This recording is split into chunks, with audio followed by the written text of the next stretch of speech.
দর্শক, DMP commissioner এই মুহূর্তে সাংবাদিকদের সাথে কথা বলছেন। আমরা সরাসরি যুক্ত হচ্ছি তার বক্তব্যে। আপনার বনশ্রীর ঘটনাটা একটু বেশি ভাইরাল হয়েছে এবং ঘটনাটাও খারাপ। শুটিং হয়েছে, শুটিং করে ছিনতাইয়ের ঘটনা এটাই ইদানিংকালের ভিতরে প্রথম। তা আমরা আশা করি আমরাও আগামীকালই ইনশাল্লাহ এটার একটা ভালো খবর দেবো। ভালো কাজ হচ্ছে, হোপফুলি কালকে ওটা ডিটেকশন হয়ে যাবে ইনশাল্লাহ।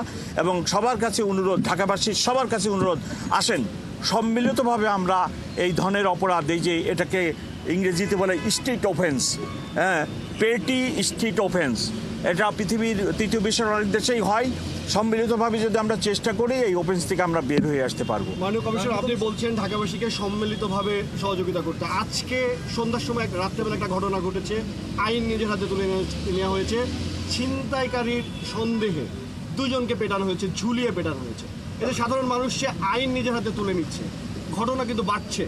তো এই বিষয়টা নিয়ে আপনাদের কি মন্তব্য? না, আমি কোনোভাবেই ঢাকাবাসীকে আইন হাতে উঠায় নিতে বলতেছি না। আমি যেটা মিন করতেছি, সম্মিলিতভাবে একটা প্রতিরোধ সৃষ্টি করি এবং আমাদের যে ল এনফোর্সিং এজেন্সির বিভিন্ন এজেন্সির লোক আমরা আসি, রাস্তায় কাজ করতেছি। আপনি কতদূর গেলে এখান থেকে এই যে লেকপাড়ে গেলেই দেখবেন যে দুইজন পুলিশ, তার একটু পরে আগে যাই আমি এক্ষুনি দেখে আসলাম হাতের বাম পাশে দুইজন আনসার। এই কতক্ষণ পরপরই আপনি ল এনফোর্সিং এজেন্সির কাউকে না কাউকে পাবেন। আপনারা তাদেরকে হাতে তুলে দেন, আমরা আইনগতভাবে তাদেরকে কোর্টে সোপর্দ করি। আপনারা নিজেরা কেউ বা ঢাকাবাসী যেন আইন হাতে উঠে নেয় নাই। আর একটা দুইটা প্রশ্ন,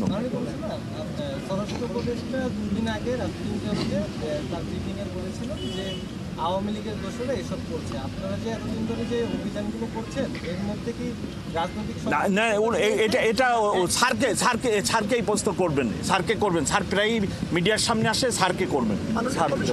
আর না, সামাজিক যোগাযোগ মাধ্যম খুললেই দেখা যায় যে চুরি ছিনতাইয়ের ভিডিওগুলো শেয়ার দিয়ে বিভিন্ন মানুষজন বলছেন, বেশিরভাগ মানুষজন বলছেন যে অলিতে গলিতে এখনো পর্যন্ত পুলিশ পৌঁছাতে পারেনি।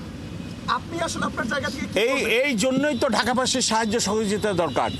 এত ঘনবসতি এলাকা, একটা চানমিয়া হাউজিং অথবা ঢাকা উদ্যানের উদাহরণ ধরেন, কি পরিমাণ গলি ঢাকা উদ্যানেই আছে।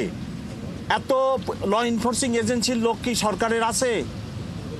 সেটা তো নাই। প্রত্যেক গলিতে লোক দিতে পারবো না। আমরা মনিটরিং সিস্টেম বের করছি, আরও টেকনোলজি বের করতেছি, ইনশাল্লাহ সব জায়গায় কভার করব।